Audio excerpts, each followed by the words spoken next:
రెడ్డిగా దినపత్రికల్లో వచ్చిన ప్రధాన వార్తలను చూద్దాం. ముందుగా నమస్తే తెలంగాణ చూద్దాం. నమస్తే తెలంగాణలో తెలంగాణ తల్లి విగ్రహావిష్కరణకు కేసీఆర్కు ఆహ్వానం. ప్రభుత్వ ఆధ్వర్యంలో 9 నిర్వహించనున్న తెలంగాణ తల్లి విగ్రహావిష్కరణ కార్యక్రమానికి రావాల్సిందిగా ప్రధాన ప్రతిపక్ష నేత బీఆర్ఎస్ నేత కేసీఆర్ను మంత్రి పొన్నం ప్రభాకర్ నిన్న ఆయన కలిసి ఆహ్వానించారు. ఎర్రవల్లిలోని కేసీఆర్ నివాసానికి వెళ్లిన పొన్నం బృందం కేసీఆర్కు ఆహ్వాన పత్రిక అందజేసినటువంటి ఫోటో చూస్తున్నాం. అయితే తెలంగాణ తల్లిపైన హైకోర్టులో పిల్, ముదురుతున్న విగ్రహ వివాదం, గళం విప్పుతున్న తెలంగాణ విగ్రహ ప్రతిష్టాపనను ఆపాలని జూలూరు గౌరీశంకర్ పిటిషన్ వేశారు. తెలంగాణ తల్లి విగ్రహంలో అసలు మార్పులు ఎవరు కోరుకున్నారు, ఎందుకు కోరుకున్నారు? తెలంగాణ తల్లి విగ్రహం అనేది గత 2 దశాబ్దాలుగా తెలంగాణ ఉద్యమంతో మమేకం అయిపోయింది. ప్రతి ఒక్కరిలో మనసులో కూడా ఆ రూపం చెరగని ముద్ర వేసుకుంది. అటువంటి తెలంగాణ తల్లి విగ్రహాన్ని అసలు ఎవరు మార్పులు అడిగారు, ఎందుకు మారుస్తున్నారంటూ తెలంగాణ సమాజం తీవ్రంగా ఆగ్రహం వ్యక్తం చేస్తోంది. సో ఇప్పుడు తెలంగాణ తల్లి విగ్రహంలో తీసుకొచ్చినటువంటి మార్పుల్ని ఏ ఒక్కరు కూడా ఆహ్వానించే పరిస్థితి కనిపించట్లేదు తెలంగాణ రాష్ట్ర వ్యాప్తంగా. సో మనం ఇక్కడ చూస్తున్నాం, తెలంగాణ తల్లి విగ్రహం రూపం మార్చడాన్ని నిరసిస్తూ మాజీ ఎమ్మెల్యే పెద్ది సుదర్శన్ రెడ్డి ఆధ్వర్యంలో వరంగల్ జిల్లా నర్సంపేటలో ఒక భారీ ర్యాలీ జరిగింది. సో నిజానికి తెలంగాణ తల్లి విగ్రహంలో ఎటువంటి మార్పులు ఎవరు ఆశించలేదు, అసలు ఒక చర్చనీయాంశం కూడా కాలేదు. అందరి ఆమోదయోగ్యంతో గత 2 దశాబ్దాలుగా తెలంగాణ తల్లి విగ్రహం ఇక్కడ పూజలు అందుకుంది, ఆరాధింపబడింది. సో అటువంటి తెలంగాణ తల్లి విగ్రహాన్ని ఇప్పటికిప్పుడు అసలు ఎందుకు మార్చాల్సి వచ్చింది, ఎవరు ఎటువంటి మార్పులు కోరుకోకపోగా ఇప్పుడు కొత్తగా మరొక వివాదం ఎందుకు? ఇప్పుడు ఆ పాత తెలంగాణ తల్లి విగ్రహానికి ప్రభుత్వం మారుతూ తీసుకొచ్చినటువంటి కొత్త తెలంగాణ తల్లి విగ్రహానికి ఒక రకమైనటువంటి ఒక వైరుధ్యం, ఒక రకమైనటువంటి ఒక గొడవలు సృష్టించే ప్రయత్నం తప్పించి దీంట్లో కాంగ్రెస్ ప్రభుత్వం ఏం సాధించింది, ఏమి ఆశించి తెలంగాణ తల్లి విగ్రహంలో మార్పులు చేసింది అంటూ తెలంగాణ ప్రజానీకం అందరూ కూడా ప్రశ్నిస్తూ ఉన్నారు. రద్దయ్యేదాకా రణం, లగచర్లలో భూసేకరణను అడ్డుకుంటామంటూ కేటీఆర్ వెల్లడించారు. అన్యాయంగా పెట్టిన కేసులను వెనక్కి తీసుకోవాలి, అసెంబ్లీలో లగచర్ల సమస్యలు లేవనెత్తుతాం, అండగా ఉంటామని బాధితులకు కేటీఆర్ భరోసా ఇచ్చారు. కేసులు నిలిపివేయాలని వికారాబాద్ ఎస్పీకి ఫోన్ చేశారు. రసమయి బాలకిషన్ రూపొందించిన నమ్మి నానబోస్తే లఘు చిత్రం విడుదల చేశారు నిన్న తెలంగాణ భవన్లో. అయితే తెలంగాణ భవన్లో శనివారం తనను కలిసిన లగచర్ల బాధితులతో మాట్లాడిన అనంతరం చిన్నారని పలకరిస్తున్న బీఆర్ఎస్ కార్యనిర్వాహక అధ్యక్షుడు కేటీఆర్. లగచర్లలో భూసేకరణ రద్దయ్యేదాకా తమ పార్టీ ప్రజల పక్షాన నిలబడుతుందని, అప్పటిదాకా పోరాటం కొనసాగిస్తుందని బీఆర్ఎస్ వర్కింగ్ ప్రెసిడెంట్ కేటీఆర్ స్పష్టం చేశారు. ప్రభుత్వం భూసేకరణ బాధితులపై అన్యాయంగా పెట్టిన కేసులన్నింటినీ బేషరతుగా వెనక్కి తీసుకోవాలని డిమాండ్ చేశారు. ఈ పోరాటంలో వారికి అండగా ఉంటామని భరోసా ఇచ్చారు. నిన్న లగచర్ల బాధితులు తాము ఎదుర్కొంటున్న సమస్యలను తెలంగాణ భవన్లో కేటీఆర్ను కలిసి విన్నవించారు. సో నిన్న తెలంగాణ భవన్లో కేటీఆర్ని కలిసి లగచర్ల బాధితులు వాళ్ళ ఎట్టి పరిస్థితుల్లో మేము భూములు ఇచ్చే ప్రసక్తే లేదు అంటూ వాళ్ళు స్పష్టం చేశారు. తెలంగాణ భవన్లో లగచర్ల ఫార్మా బాధితులతో సమావేశమైన బీఆర్ఎస్ వర్కింగ్ ప్రెసిడెంట్ కేటీఆర్, మాజీ మంత్రులు సత్యవతి రాథోడ్, రాజయ్య ఉన్నారు. ఇక మాజీ ఎమ్మెల్యే రసమయి బాలకృష్ణ నిర్మించిన నమ్మి నానబోస్తే లఘు చిత్రాన్ని తెలంగాణ భవన్లో విడుదల చేసి మాట్లాడుతున్న బీఆర్ఎస్ వర్కింగ్ ప్రెసిడెంట్ కేటీఆర్. చిత్రంలో శాసన మండలి ప్రతిపక్ష నేత మధుసూదనాచారి, మాజీ మంత్రి శ్రీనివాస్ గౌడ్ తదితరులు ఉన్నారు. నమ్మి నానబోస్తే లఘు చిత్రాన్ని విడుదల చేశారు. మానకొండూరు మాజీ ఎమ్మెల్యే తెలంగాణ ధూమ్ధాం వ్యవస్థాపకుడు రసమయి బాలకృష్ణ ఆధ్వర్యంలో ఏడాది కాంగ్రెస్ పాలనపై రూపొందిన నమ్మి నానబోస్తే లఘు చిత్రాన్ని తెలంగాణ భవన్లో నిన్న కేటీఆర్ విడుదల చేసి పార్టీ నేతలతో కలిసి వీక్షించారు. 22 నిమిషాల నిడివిగల ఈ షార్ట్ ఫిల్మ్లో రసమయి పాడిన అంతా అవుతుదే పాట కూడా ప్రదర్శించారు. ఇక మరొక వార్త చూస్తే 420 ఎకరాల్లో భూదందా 22A భూముల్లో 420 420 దందా, 50% భూ వాటాతో బేరసారాలు. అసలేంటి భూముల కథ? ప్రభుత్వం పేదలకు అసైన్ చేసిన భూములు కేంద్ర రాష్ట్ర ప్రభుత్వాల ఆధీనంలో ఉన్నవి. దేవాదాయ, వక్ఫ్ భూములు, సీలింగ్, అర్బన్ సీలింగ్ భూములు, సివిల్ కోర్టులు అటాచ్ చేసినవి. వాణిజ్య పన్నులు, ఎక్సైజ్, రెవెన్యూ, ఆదాయ పన్ను, సెంట్రల్ ఎక్సైజ్ శాఖలు తమ బకాయిల కింద ఆధీనంలో పెట్టుకున్న భూములను 22A సెక్షన్ కింద చేర్చారు. ఈ భూముల క్రయ విక్రయాలు నేరం. అయితే దీంట్లో దాదాపుగా 50% వాటాతో 50% వాటాతో భూ వాటాతో బేరసారాలు జరుగుతున్నాయని ఈ వార్తా కథనం మనం చూస్తున్నాం. కోట్ల విలువైన భూములపై మంత్రి కన్ను. ఫైళ్ల దిద్దుబాటు పనుల్లో సీనియర్ ఐఏఎస్ ఉన్నారు. దగ్గరుండి చక్కబెడుతున్న మంత్రి కొడుకు. గ్రేటర్ పరిధిలో 5,000 ఎకరాల గుర్తింపు. వాటి కోసం 2,700 దరఖాస్తులు పెండింగ్. కొండాపూర్, తెల్లాపూర్, సుల్తానాపూర్లో 230 ఎకరాలకు ఇప్పటికే ఒప్పందం జరిగింది. 22A జాబితా ఎక్కిన భూములపై ప్రభుత్వంలోని ఓ కీలక మంత్రి కన్ను పడినట్లు తెలిసింది. పలు కారణాలతో ఈ జాబితాలోకి ఎక్కిన భూములను అందులోంచి తప్పించి వాటికి ప్రైవేటుగా పట్టాలు ఇవ్వడం పైన ఆయన మంత్రాంగం చేస్తున్నట్టు అత్యంత విశ్వసనీయంగా తెలిసింది. నిజానికి ఈ భూములపై నిషేధం ఉంది, వీటి క్రయ విక్రయాలు నేరం కూడా. అయితే ఇటువంటి భూములపైన మంత్రి కన్నుబడిందని, ఆ మంత్రి కనుసన్నల్లో దాదాపుగా కొన్ని కోట్ల రూపాయల విలువైన భూదందా జరగబోతుందని ఈ వార్త మనం చూస్తున్నాం. సో దీనికి సంబంధించినటువంటి వార్త ఇంకా లోపల పేజీలో మనం చూడొచ్చు. రైట్, 50% వాటాతో 100 ఎకరాలకు ఒప్పందం. సంగారెడ్డి జిల్లా రామచంద్రాపురం మండలం తెల్లాపూర్ గ్రామంలో ఓఆర్ఆర్కు అతి సమీపంలోనే 100 ఎకరాల భూమి ఉంది. ఈ భూమిపై ప్రభుత్వానికి ప్రైవేటు వ్యక్తులకు మధ్య దాదాపు 20 ఏళ్ల నుంచి పంచాయతీ నడుస్తోంది. జిల్లా కోర్టులు, హైకోర్టులో కూడా కేసులు నడుస్తున్నాయి. సో ఇటువంటి భూములపైన ప్రభుత్వ పెద్దల కన్నుబడింది అంటూ ఈ వార్త మనం చూస్తున్నాం. దగ్గరుండి చక్కబెడుతున్న మంత్రి కొడుకు 5 రకాల నిషేధిత భూముల్లో న్యాయపరమైన ఇబ్బందులు తలెత్తకుండా, ప్రభుత్వ పరంగా చెడ్డ పేరు లేకుండా 22A నిషేధిత జాబితా నుంచి తొలగించడానికి అనువైన భూముల్ని గుర్తించడానికి రెవెన్యూ శాఖ మీద పట్టున్న ఒక సీనియర్ IAS అధికారికి బాధ్యతలు అప్పగించినట్టుగా తెలిసిందని ఈ వార్త మనం చూస్తున్నాం. ఇక మరొక వార్త చూస్తే ఆటోలకు సంబంధించి మన ముఖ్యమంత్రి రేవంత్ రెడ్డి మాట్లాడిన దానిపైన చాలా తీవ్రంగా ఆగ్రహం వ్యక్తమవుతుంది. డీజిల్ ఆటోలు ఔటర్ అవతలకే ముఖ్యమంత్రి రేవంత్ రెడ్డి వ్యాఖ్యలు. బగ్గుమంటున్న ఆటో కార్మిక సంఘాలు. ఇప్పటికే ఉచిత బస్సుతో ఆత్మహత్యలు, ఇప్పుడు మరో పిడుగు వేశారంటూ ఆగ్రహం. మహిళలకు ఉచిత బస్సు ప్రయాణంతో తమకు ఊపిరాడనివ్వకుండా చేసిన కాంగ్రెస్ సర్కార్ ఇప్పుడు డీజిల్ ఆటోల్ని నగరం వెలుపలికి తరలించాలని ప్రతిపాదించడంపై ఆటో డ్రైవర్లు బగ్గుమంటున్నారు. దాదాపుగా నగరం మొత్తం కొన్ని వేల ఆటోలు, ఆ మాటలకు లక్షల ఆటోలు తిరుగుతూ ఉంటాయి. అటువంటి ఆటోలన్నీ కూడా ఎక్కువగా మెజారిటీగా మొత్తం డీజిల్ ఆటోలు ఎక్కువగా తిరుగుతుంటాయి. సో ఆ డీజిల్ ఆటోలు మొత్తం ఔటర్ రింగ్ రోడ్ అవతలకి పంపిస్తామని మొన్న ముఖ్యమంత్రి స్వయంగా ప్రకటించడంతో ఆటో డ్రైవర్లు భగ్గుమంటున్నారు. ఇప్పటికే ఉచిత బస్సు ప్రయాణంతో ఆటో కార్మికులుగా ఉన్నటువంటి తమ ఉపాధి మొత్తం కోల్పోయిందని, వాళ్ళ సంపాదన పూర్తిగా పడిపోయిందని, ఇంకా ఇప్పుడు మొత్తం ఏకంగా ఆటోలు, డీజిల్ ఆటోలన్నీ అవతలికి పంపిస్తే మేము ఎట్లా బతకాలంటూ తీవ్రంగా ఆగ్రహం వ్యక్తం చేస్తున్నారు ఆటో కార్మికులు. సో దానికి సంబంధించినటువంటి వార్త, వాళ్ళ రియాక్షన్స్ కూడా మనం లోపల పేజీలో చూడొచ్చు. రైట్. ఉచితంగా ఎలక్ట్రిక్ ఆటో ఇవ్వగలరా అంటూ ప్రశ్నిస్తున్నారు వాళ్ళ ఆటో యూనియన్ వాళ్ళు. ఇప్పటికే బతకలేక చేస్తున్నాం, సంక్షేమ బోర్డు ఏమాయే, మాకు ఇచ్చినటువంటి ఇస్తామన్నటువంటి హామీలు ఏమాయే అంటూ ఆటో డ్రైవర్లు ప్రభుత్వాన్ని ప్రశ్నిస్తున్నారు. ఇక గురుకులాలకు సంబంధించిన వార్త చూస్తే only Monday 3 hours limit. Social welfare ఆఫీస్లో నయా రూల్. ఎక్కడ లేని విధంగా విజిటింగ్ అవర్స్. ఒక సోమవారమే ఆఫీస్కి రావాలి. 2 గంటల నుంచి 5 గంటల వరకే పరిమితం. తల్లిదండ్రులు, ఉద్యోగ సంఘాల ఫైర్. గురుకుల బాటలో బీఆర్ఎస్ నేతల అరెస్ట్ అంటూ వార్త చూస్తున్నాం.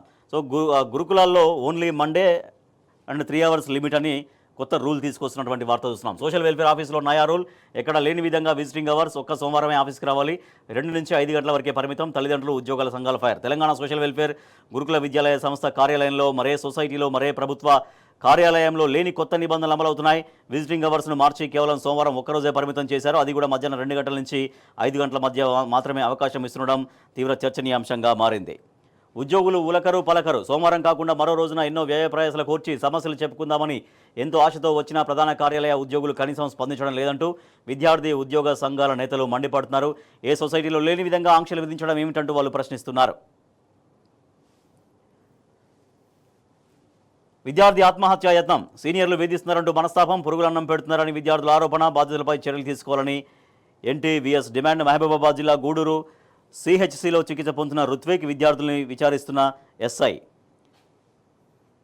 గురుకులాల బలోపేతానికి సహకరించాలని మరొక వార్త చూస్తే బిల్లులు మంజూరు చేయిస్తా, మధ్యాహ్న భోజన నిర్వాహకులకు నచ్చజెప్పిన MUO. హన్మకొండ జిల్లా ఐనవోలు మండలంలో ఉన్నటువంటి ఒక ఘటన సంబంధించి మనం చూడొచ్చు. బీఆర్ఎస్ నాయకుల అరెస్టు. ఎక్కడికక్కడ గురుకుల బాటను అడ్డుకుంటున్న పోలీసులు.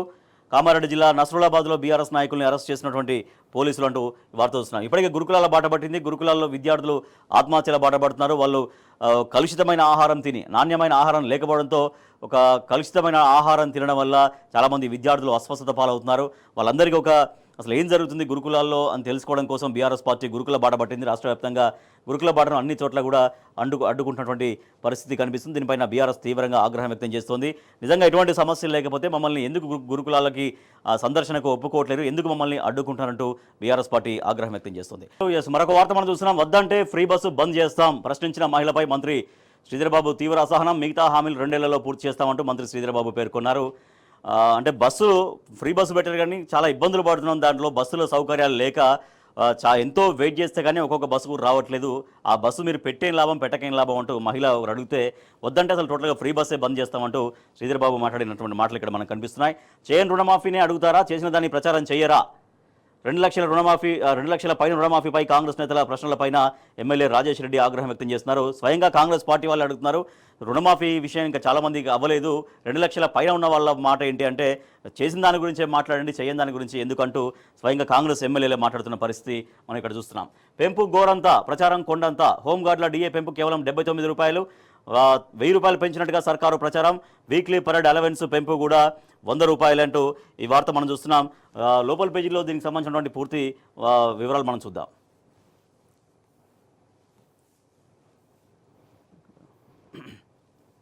ఎస్, ఇది వార్త. హోంగార్డు డిఏ పెంపు కేవలం 79 రూపాయలు. వీక్లీ పరేడ్ అలవెన్స్ పెంపు 100 రూపాయలే. పర్మనెంట్ ఊస ఎత్తని ముఖ్యమంత్రి రేవంత్. 8 ఏళ్లలో 17,000 పెంచిన కేసీఆర్. 5 లక్షల ప్రమాద బీమా కూడా కేసీఆర్ ఘనతే. హామీల అమలు కోసం కాంగ్రెస్ సర్కారుపై ఆశలు పెంచుకున్న మరో ఉద్యోగ వర్గానికి తీరని అన్యాయం మిగులుతోంది. కాంగ్రెస్ ప్రభుత్వం అధికారంలోకి వచ్చిన 3 నెలల్లోనే హోంగార్డుల్ని పర్మనెంట్ చేస్తామన్న ప్రభుత్వం ఊస ఎత్తడం లేదు. ఏడాది పాలనలో కేవలం 79 రూపాయలు డిఏ పెంచి 1000 రూపాయలు పెంచినట్టుగా గొప్పలు పోతోంది. వీక్లీ పరేడ్ అలవెన్స్ను 100 రూపాయలు మాత్రమే పెంచి తమ జీవితాలను ఏదో ఉద్ధరించినట్టు ఫోజులు ఇస్తోందని పలువురు హోంగార్డులు మండిపడుతున్నారు. ఎన్నికలకు ముందు పీసీసీ అధ్యక్షుడిగా హోంగార్డులకు ఇచ్చినటువంటి హామీలను ముఖ్యమంత్రి అయ్యాక రేవంత్ రెడ్డి విస్మరించారంటూ ఆగ్రహం వ్యక్తం చేస్తున్నారు. 79 రూపాయలకే డిఏని పెంచి హోంగార్డులను కాంగ్రెస్ ప్రభుత్వం అవమానపరిచిందంటూ మండిపడుతున్నారు. ఏడాదిలో కేవలం 79 రూపాయలు పెంచి బలవంతంగా క్షీరాభిషేకాలు చేయించుకోవడం కాంగ్రెస్ ప్రభుత్వానికి, సీఎం రేవంత్ రెడ్డికే చెల్లిందంటూ హోంగార్డులు ఆగ్రహం వ్యక్తం చేస్తున్నారు. కేసీఆర్ హయాంలోనే 3 ఇంతల పెంపు. ఉమ్మడి రాష్ట్రంలో హోంగార్డులకు 6,000 జీతం మాత్రమే వచ్చేది. 2014 వరకు వారి వేతనం 9,000 ఉండేది. తెలంగాణ ప్రభుత్వం ఏర్పడ్డాక సీఎం హోదాలో 2014 డిసెంబర్ 5న హోంగార్డుల జీతాన్ని 9,000 నుంచి 12,000కు పెంచుతూ కేసీఆర్ నిర్ణయం తీసుకున్నారు. పెంచిన జీతాలను 2015 ఏప్రిల్ నుంచి అమలు చేశారు. నెలకు 2 సార్లు పరేడ్ అలవెన్స్ పేరిట ఇస్తున్న 28 రూపాయలని 100 రూపాయలకు పెంచారు. 2017 డిసెంబర్ 13న మరోసారి వారి జీతాన్ని సవరిస్తూ 12,000 నుంచి 21,000కు పెంచారు. ప్రభుత్వ ఉద్యోగులతో సమానంగా హోంగార్డులకు సైతం 30% పీఆర్సీ ఇవ్వడంతో వారి వేతనాలు అనూహ్యంగా 27,000కు పెరిగినటువంటి విషయాన్ని హోంగార్డులందరూ ఇప్పుడు గుర్తు చేసుకుంటున్నారు. హోంగార్డుల్ని పర్మనెంట్ చేయాలి, కారుణ్య నియామకాలు చేపట్టాలంటూ మాజీ మంత్రి శ్రీనివాస్ గౌడ్ డిమాండ్ చేస్తున్నారు. అధికారంలోకి వచ్చిన 3 నెలల్లోగా హోంగార్డులను పర్మనెంట్ చేస్తామని పీసీసీ అధ్యక్షుడిగా రేవంత్ రెడ్డి ఇచ్చిన హామీని ప్రభుత్వం నిలబెట్టుకోవాలంటూ బీఆర్ఎస్ నేత మాజీ మంత్రి శ్రీనివాస్ గౌడ్ డిమాండ్ చేస్తున్నారు. ఇట్లా హోంగార్డులకు ఏవైతే మాటలు ఇచ్చారో ఆ మాటలన్నీ నిలబెట్టుకోవాలనేది డిమాండ్ వినిపిస్తుంది. మరొక వార్త చూస్తే సాగు సంబంధించి పెరిగింది ఎక్కడా తగ్గుడే. రాష్ట్రంలో వరి సాగు, ధాన్యం ఉత్పత్తిపై వ్యవసాయ శాఖ రిపోర్ట్. సీఎం రేవంత్ మంత్రులు చేస్తున్న ప్రకటనలు అబద్ధమని తేల్చిన ముందస్తు అంచనా నివేదిక. నిరుడు కంటే 0.41% తగ్గిన వరి సాగు విస్తీర్ణం. 54,000 టన్నులు మైనస్లోకి ధాన్యం ఉత్పత్తి. పత్తి సాగు విస్తీర్ణం కూడా 1.98% తగ్గుదల అంటూ ఈ వార్త మనం చూస్తున్నాం. లోపల పేజీలో దీన్ని సమగ్రంగా వివరంగా మనం చూడొచ్చు. రైట్. వ్యవసాయ శాఖ వెల్లడించినటువంటి తాజా లెక్కలు. సంవత్సరం 2023, 2024, 2025 తేడా. వరి సాగు లక్షల హెక్టార్లలో మనం ఇక్కడ చూడొచ్చు. ధాన్యం ఉత్పత్తి లక్షల టన్నులు చూడొచ్చు. బియ్యం ఉత్పత్తి లక్షల టన్నుల్లో. 2023-24లో 26.68 లక్షల హెక్టార్లలో వరి సాగు అయింది. సో అట్లా 2024-25కి వస్తే 26.57, అంటే తగ్గింది. వరి సాగు విస్తీర్ణం అనేది -0.41% తగ్గింది. ధాన్యం ఉత్పత్తి కూడా లక్షల టన్నులు మనం చూడొచ్చు. 1,44,085 టన్నులు 2023-24లో అయితే ఇక్కడ 1,44,031, అంటే దాదాపు 54,000 టన్నుల ధాన్యం మైనస్లో పడిపోయింది.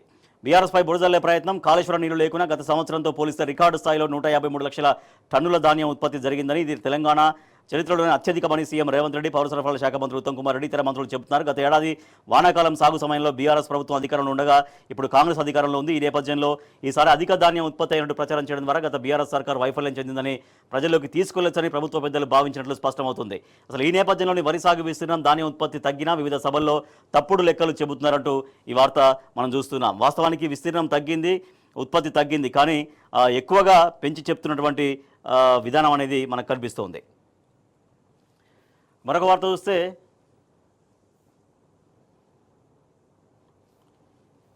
"50,000 ఎకరాల ఫ్యూచర్ సిటీకి భూములు ఇవ్వాల్సిందే. ఏదైనా కట్టాలంటే ఎవరో ఒకరు కోల్పోవాలి. మూసికి అడ్డొస్తే ముంచేస్తాం.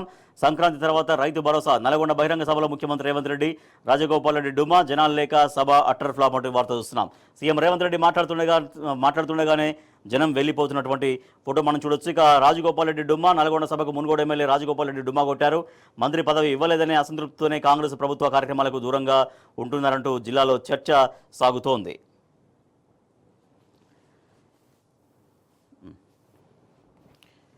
నిమ్స్లో ప్రాణం తీసిన బెడ్ల కొరత, కోలుకోకుండా డిశ్చార్జ్, సకాలంలో వైద్యం అందక మృతి, కుటుంబ సభ్యులు పరిస్థితి చేజారకే అడ్మిట్ అయ్యారంటూ నిమ్స్ వైద్యులు చెబుతున్నారు. వీటికి మరొక వార్త చూస్తే బర్బాదీకి సంబంధించిన ఏడాది బర్బాదీ శీర్షికన మొత్తం తెలంగాణ సంవత్సర కాలంలో ఎట్లా ఇబ్బంది పడింది అనేది పోలీసు కుటుంబాల పోరుబాట. అన్నం పెడుతున్నాం, మా పొట్టలు కొట్టొద్దు అంటూ సెంట్రలైజ్డ్ కిచెన్ నిర్ణయాన్ని వ్యతిరేకిస్తూ సమస్యల పరిష్కారం కోరుతూ అసెంబ్లీ ముట్టడికి తరలివస్తున్న అంగన్వాడీ కార్యకర్తలను అడ్డుకుంటున్న పోలీసులు. పోరుగడ్డ ఓయూలో హోరెత్తిన నిరసన ఒక వార్త మనం చూస్తున్నాం. ధర్నాలకు కేర్ ఆఫ్ తెలంగాణ నిలిచింది ఈ సంవత్సర కాలం పాటు. బోనస్ బోగస్, కర్షకుడి సీరియస్, సాగని చదువులు, పట్టని పాలకులు, ఇందుకేనా మిమ్మల్ని గెలిపించింది?